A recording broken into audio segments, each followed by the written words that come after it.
El sol comenzaba a caer sobre el campamento de Israel. Miles de tiendas se extendían hasta donde alcanzaba la vista, y el sonido del viento traía consigo el murmullo del pueblo. Eran hombres y mujeres que habían visto milagros imposibles.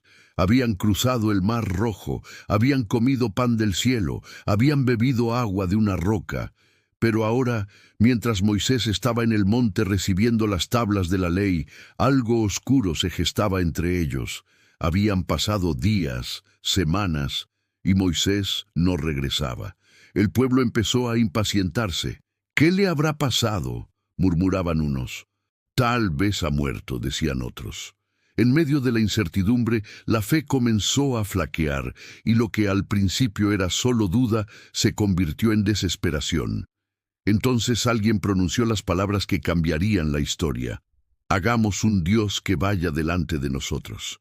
Fue Aarón, el hermano de Moisés, quien accedió. Reunió los anillos y las joyas de oro del pueblo y fundió con ellas una estatua, un becerro dorado, brillante, atractivo, tangible. Y el pueblo gritó con júbilo: «Este es tu Dios, Israel, que te sacó de la tierra de Egipto». Aquel día, el desierto se llenó de música, danzas y gritos. Se habían olvidado del Dios invisible que los había liberado, para adorar una figura que podían ver y tocar. Pero en lo alto del monte, Dios lo vio todo. Su voz tronó como una tormenta al hablar con Moisés: «Baja pronto, porque tu pueblo se ha corrompido». Moisés descendió, llevando en sus manos las tablas de la ley, escritas por el dedo de Dios. Pero al acercarse al campamento, vio el becerro, las danzas y el desenfreno. Su corazón se quebró, y con furia arrojó las tablas, que se hicieron pedazos contra el suelo. Aquel día, el pueblo conoció el peso del pecado y el precio de la idolatría. Moisés molió el becerro de oro, lo mezcló con agua y obligó a los israelitas a beberlo. Luego ordenó que los levitas tomaran sus espadas. Más de 3,000 hombres murieron ese día. No fue solo castigo, fue una lección grabada en fuego y dolor. Olvidar a Dios tiene consecuencias. La historia del becerro de oro no es solo un recuerdo antiguo, es un espejo. Muestra cómo el ser humano, incluso después de ver milagros, puede dejarse llevar por el miedo, la impaciencia o el deseo de controlar lo que no entiende. La idolatría no siempre comienza con estatuas o figuras. Muchas veces nace en el corazón, cuando ponemos en el centro de nuestra vida algo que no es Dios. Para los israelitas, el becerro era un símbolo de poder y seguridad, pero para Dios era una traición. No porque Él necesitara su adoración, sino porque los amaba. Sabía que poner su confianza en cosas creadas los llevaría a la ruina. Por eso, una y otra vez, Dios advirtió a su pueblo sobre los peligros del pecado y la idolatría.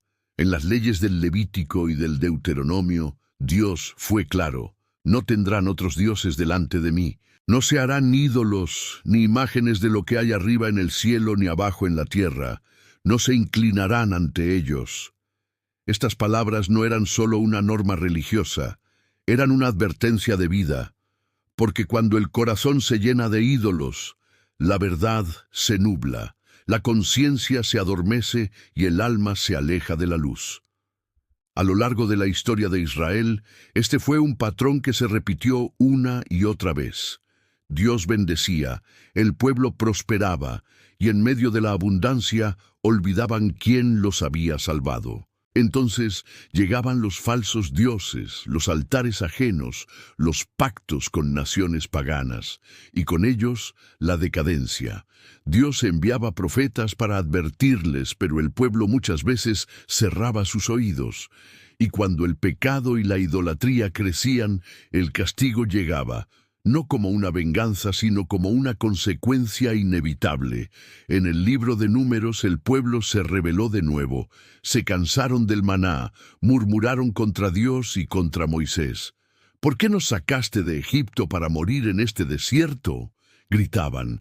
En su enojo, despreciaron el alimento del cielo y olvidaron los milagros del pasado. Entonces, dice la Escritura, Dios envió serpientes venenosas entre ellos, y muchos murieron. Fue entonces cuando el pueblo reconoció su pecado y clamó a Moisés. Hemos pecado, ora al Señor para que quite de nosotros las serpientes. Y Dios, en su misericordia, ordenó a Moisés levantar una serpiente de bronce sobre un asta. Todo el que la mirara viviría. Era una señal profunda. El castigo no era el final, sino una oportunidad para volver los ojos a Dios. Esa es la constante en la historia bíblica. El pecado trae consecuencias, pero la gracia siempre abre un camino. Dios no castiga para destruir, sino para despertar. Cada corrección es un llamado al arrepentimiento, una invitación a volver a la fuente. En Deuteronomio, Moisés lo resumió con palabras llenas de ternura y advertencia. Hoy pongo delante de ustedes la vida y la muerte, la bendición y la maldición. Elige, pues, la vida. Sin embargo, el corazón humano es frágil. Tras la muerte de Moisés, y aún después de los tiempos de Josué, Israel volvió a caer. En los días de los jueces, cada uno hacía lo que bien le parecía. Los altares a Baal y Astarté se multiplicaban. Las voces de los profetas eran ignoradas, y así llegó el exilio. El reino del norte destruido por Asiria, y el reino del sur llevado cautivo a Babilonia. La idolatría, el egoísmo, la injusticia y el olvido de Dios cobraron su precio. La tierra prometida se convirtió en tierra de lágrimas. Pero incluso allí, lejos de su patria, entre ruinas y cadenas, la voz de Dios volvió a sonar. Si en medio de tu aflicción me buscas con todo tu corazón y con toda tu alma, me encontrarás. Porque incluso en el castigo, el amor de Dios no desaparece. Él corrige, pero también restaura. Permite la caída, pero ofrece la redención. Los profetas como Jeremías, Isaías y Ezequiel hablaron de ese amor firme. Dijeron que Dios quitaría el corazón de piedra y pondría uno de carne, que haría un nuevo pacto no escrito en tablas, sino en el corazón del hombre, un pacto basado en el perdón y la fidelidad. Y cuando todo parecía perdido, ese pacto tomó forma en la persona de Jesús. Jesús vino a mostrar que el verdadero problema del ser humano no era solo la idolatría externa, sino la interna. No eran los ídolos de piedra, sino los del corazón, el orgullo, la avaricia, el poder, el deseo de vivir sin Dios. Por eso habló de arrepentimiento y gracia. No vino a condenar, sino a sanar. Donde antes el castigo era inevitable, ahora el perdón abría una nueva oportunidad. En la cruz, Jesús cargó con el peso del pecado y la idolatría de toda la humanidad. Pagó el precio que nosotros no podíamos pagar. Y en ese acto de amor, el castigo se convirtió en salvación. La justicia se encontró con la misericordia. El Dios que antes castigaba desde el monte, ahora se entregaba en el madero para darnos vida. Aún así, la advertencia permanece. El pecado sigue teniendo consecuencias. La idolatría sigue destruyendo vidas, familias y naciones. Pero el camino del regreso sigue abierto. Dios no cambia. Él sigue diciendo, vuélvanse a mí y yo me volveré a ustedes. No hay pecado tan grande ni caída tan profunda que su gracia no pueda alcanzar, pero tampoco hay excusa que justifique seguir lejos de él. El pecado siempre promete libertad, pero entrega esclavitud. Promete placer, pero deja vacío. La idolatría, aunque cambie de forma, siempre termina igual, apartando al corazón del único que puede darle sentido.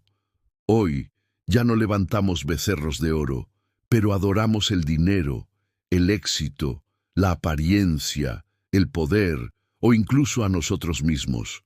Y cada vez que algo ocupa el lugar que le pertenece a Dios, repetimos la misma historia que comenzó en el desierto. Sin embargo, el mensaje de toda la Biblia, desde el Éxodo hasta el Evangelio, es claro.